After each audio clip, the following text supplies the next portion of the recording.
Okay, everyone, so this is my spoiler review of Better Call Saul Season 6, Episode 3. Again, this is my spoiler review, so please make sure you watch the episode first before you watch my review.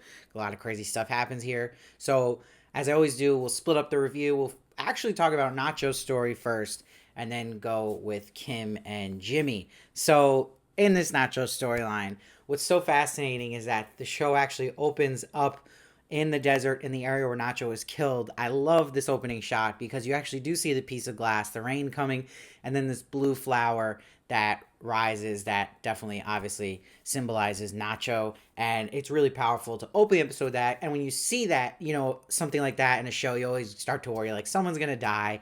Who's it gonna be? And what is so strange about the show Better Call Saul is like you look at it as a whole, besides probably season 1, season 2, it became a show where it's two shows. There's the Nacho Story and there's the Jimmy and Kim side of things. And it felt like this clearly is the episode that was the finale of the Nacho show. And it was a really satisfying finale to the Nacho show, because you even look at my reviews of the show, I've always had to break it down into two parts because it literally is what's going on with Nacho, Gus, and Mike, and then you have Jimmy and Kim. So what's also interesting about that is where the season's going to go now that the Nacho Story is over, that we can really lean into Kim and Jimmy now and Lalo and what's going to happen in that situation.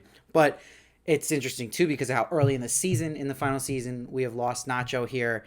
And I like so much things they did with the Nacho Story because he went out in a heroic way and he protected his father in the end, and it worked well with Mike's story. And I like, too, just from the beginning, how intense it was with the cousins still chasing him hiding in this oil truck, and this impending doom coming for Nacho, but that it was explained better that Gus was more confident that Nacho wasn't going to squeal last episode with that confusing plan because of he can hold his father above him, and that basically that's what's happening here, that he has to tell Gus his fabricated story to keep his father alive.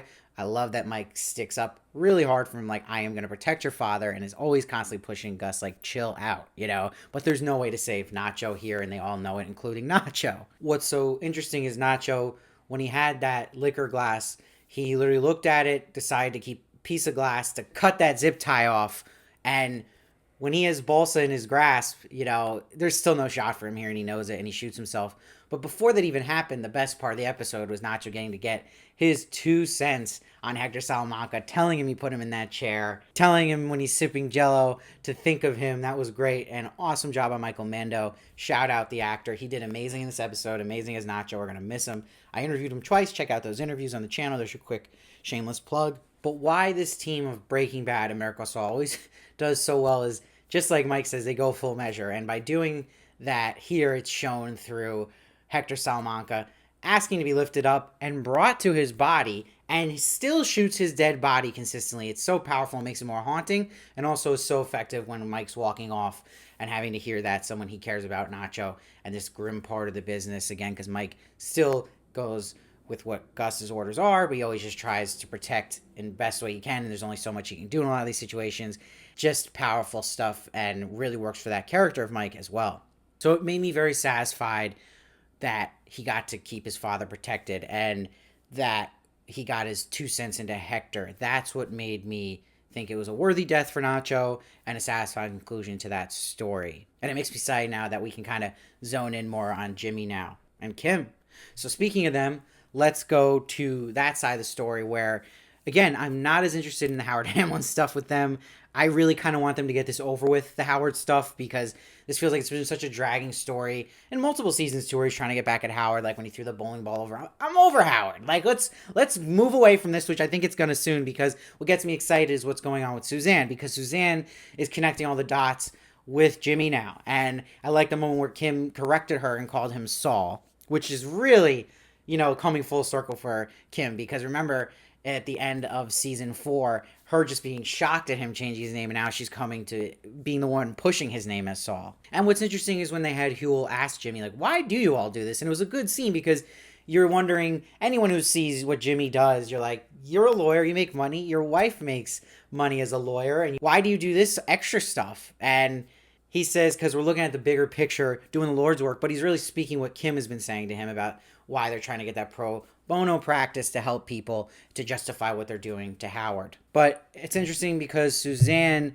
is telling Kim she wants Jimmy to just talk and he'll be protected. And Kim tells Jimmy everything Suzanne said, but presents the choice really well with the writing. That do you want to be a friend of the cartel or a rat? We know how this goes. It'll be a friend of cartel because of Breaking Bad.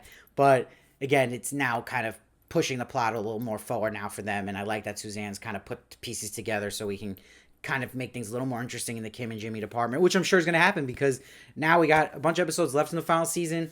The Nacho stuff's wrapped, and we'll see where it goes with them. It should be, if they're killing Nacho now, that means they probably have some very intense stuff planned for Jimmy and Kim coming up, and especially with Lalo. Another thing I want to point out, the cinematography is always great by Marshall Adams, and he really shows off here. Great scene just with Mike and Nacho when they're having drinks together. The way he lit that scene was beautiful and really hard to pull off. Just dark enough, but light enough for us to see as well. So wanted to give that a shout out as well. That stuck with me for sure. But this episode I'm giving a 9.2, but that's mostly on Nacho's side of things. A great wrap. It feels like the finale for Nacho's story in this show. It felt like a finale in a sense there, and it kind of started pushing the ball more forward now for Kim and Jimmy, so it's a little more interesting in that department, and it gets me excited for where we're going to go with this. So 9.2, definitely memorable episode. It'll definitely be one of the best episodes of Better Call Saul, but let me know your thoughts. I love to hear them. I read every comment, try to respond as many as I can. Please make sure to subscribe so you don't miss one of my reviews of Better Call Saul. I'll be doing every episode.